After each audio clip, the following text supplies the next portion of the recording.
कि ये संशोधन विधेयक वास्तव में महिलाओं को आरक्षण देने की साफ नीयत से नहीं लाया गया है, बल्कि आने वाली विधानसभाओं तथा लोकसभा के चुनावों में देश की भोली भाली महिलाओं को ये प्रलोभन देकर व उनकी आंखों में धूल झोंककर उनका वोट हासिल करने की नीयत से ही लाया गया है। मीडिया बंधुओं, कल मैंने आप लोगों को नए संसद भवन में महिला आरक्षण विधेयक के पेश किए जाने से कुछ समय पहले इस आने वाले विधेयक के संबंध में संभावनाओं के आधार पर जो कुछ भी संदेह जताते हुए कहा था, तो वे काफ़ी कुछ इस बिल के पेश किए जाने के बाद सही साबित हुए हैं, क्योंकि इस महिला आरक्षण से संबंधित संविधान के 128वें संशोधन विधेयक 2023 के अंतर्गत देश में लोकसभा व राज्य विधानसभाओं में भी 33% महिलाओं को आरक्षण दिए जाने के कुछ प्रावधान इसमें इस प्रकार से बनाए गए हैं, जिसके तहत अगले काफ़ी वर्षों तक, अर्थात लगभग 15-16 वर्षों तक, यानी कि कई चुनाव तक देश की महिलाओं को ये आरक्षण प्राप्त नहीं हो पाएगा। और इस विधेयक में ऐसे जो प्रावधान रखे गए हैं, तो उनका मैं यहाँ उल्लेख करना बहुत ज़रूरी समझती हूँ। और इस संशोधन विधेयक के तहत इस महिला आरक्षण विधेयक के पास होने के बाद पहले पूरे देश में जनगणना कराई जाएगी। जब ये बिल पास हो जाएगा हाउस में, पार्लियामेंट में, तो पास होने के बाद पहले पूरे देश में जनगणना कराई जाएगी। पास तो हो जाएगा ये, लेकिन तुरंत लागू नहीं होगा। और पास होने के बाद पहले पूरे देश में जनगणना कराई जाएगी। और जब ये जनगणना पूरी हो जाएगी, तो तब उसके पश्चात ही पूरे देश में लोकसभा तथा राज्य विधानसभाओं का परिसीमन पुनः कराया जाएगा। इसके बाद फिर परिसीमन होगा, सीटों का कराया जाएगा। और उसके बाद ही तब ये महिला आरक्षण संबंधी संशोधन विधेयक लागू होगा। और ये बात भी किसी से छिपी नहीं है कि देश भर में नए सिरे से जनगणना कराने में अनेकों वर्ष लग जाते हैं।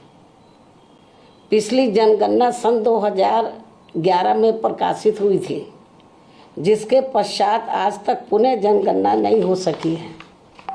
ऐसी स्थिति में संविधान संशोधन के तहत इस नई जनगणना में, जिसमें अनेकों वर्ष लग जाएंगे, तो तब फिर उसके बाद ही पूरे देश में परिसीमन का कार्य शुरू किया जाएगा, जिसमें भी अनेकों वर्ष लग जाएंगे। और इस परिसीमन के पश्चात ही तब फिर ये महिला आरक्षण विधेयक लागू होगा। जबकि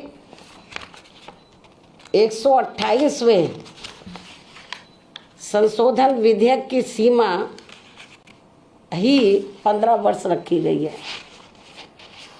इस प्रकार से ये स्पष्ट है कि ये संशोधन विधेयक वास्तव में महिलाओं को आरक्षण देने की साफ नीयत से नहीं लाया गया है, बल्कि आने वाली विधानसभाओं तथा लोकसभा के चुनावों में देश की भोली भाली महिलाओं को ये प्रलोभन देकर व उनकी आंखों में धूल झोंककर उनका वोट हासिल करने की नीयत से ही लाया गया है। इसके सिवाय कुछ भी नहीं है। जैसा कि इसमें कंडीशंस रखी गई हैं इसको लागू करने से पहले जो शर्तें रखी गई हैं। और यदि ऐसा नहीं है, ये कहते हैं ऐसा नहीं है, और यदि ऐसा नहीं है तो फिर हमारी पार्टी सरकार से ये भी अनुरोध करती है कि सरकार इस विधेयक में से या तो इन दोनों प्रावधानों को निकाले या फिर कुछ ऐसे उपाय तलाशे जिससे इस विधेयक के तहत महिलाओं को जल्दी आरक्षण का लाभ मिल जाए। इसके साथ साथ यह मैं इस बात की भी केंद्र सरकार से पुनः ये अपील करती हूँ कि 33% महिलाओं के आरक्षण के अंतर्गत SC ST को जो आरक्षण दिया जाए तो उसे वर्तमान में लागू आरक्षण के अतिरिक्त दिया जाए। यानी कि जो पहले से इनको SC ST को जो आरक्षण मिल रहा है तो जो इनको 33% SC ST की महिलाओं को जो आरक्षण देना है, तो अभी तक क्या इसमें व्यवस्था है कि जो पहले से इनको SC ST को मिल रहा है तो उसमें से 33% इनको दिया जाए महिलाओं को, और उसको 33% में जो अब लाया जा रहा है, इंक्लूड किया जा रहा है। इससे हमारी पार्टी सहमत नहीं है, बल्कि इनको ये आरक्षण अलग से दिया जाना चाहिए, 33% में दिया जाना चाहिए। इसके साथ ही देश की OBC वर्गों की महिलाओं का भी इस महिला आरक्षण विधेयक में अलग से आरक्षण का कोटा सुनिश्चित किया जाना चाहिए। जो सामान्य वर्गों की महिलाओं की तुलना में ये अभी भी काफ़ी पिछड़ी हुई है, और यदि इन सभी वर्गों की महिलाओं के आरक्षण के मामले में, यानी कि SC ST और OBC की महिलाओं के आरक्षण के मामले में मेरी इस अपील पर सरकार अमल नहीं करती है, तो भी हमारी पार्टी इस बिल का इस खास बात को ध्यान में रखकर समर्थन करती है कि देश में पुरुषों की तुलना में सर्व समाज की महिलाएं अभी भी काफ़ी पिछड़ी हुई हैं। ये वीकर सेक्शन की तो पिछड़ी हैं, लेकिन पुरुषों की तुलना में जो सामान्य महिलाएं वो भी काफ़ी पिछड़ी हैं।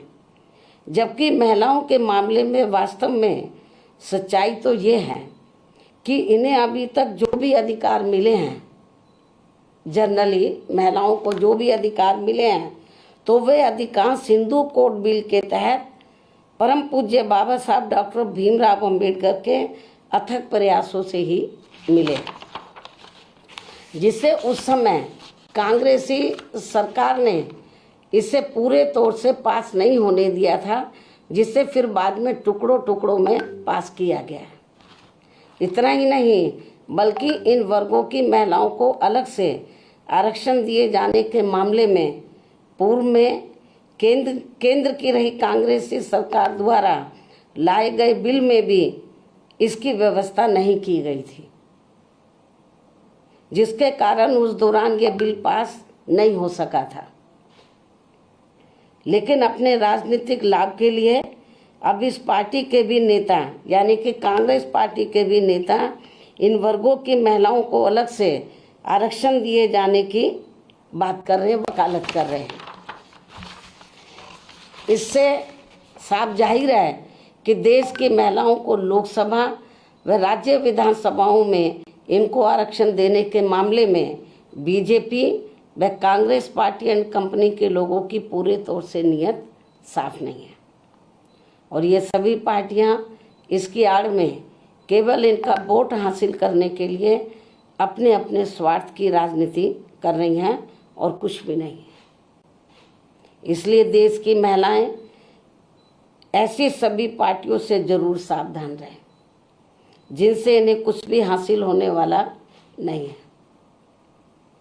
इन्हीं जरूरी बातों के साथ ही अब मैं अपनी बात यहीं समाप्त करती हूँ। धन्यवाद।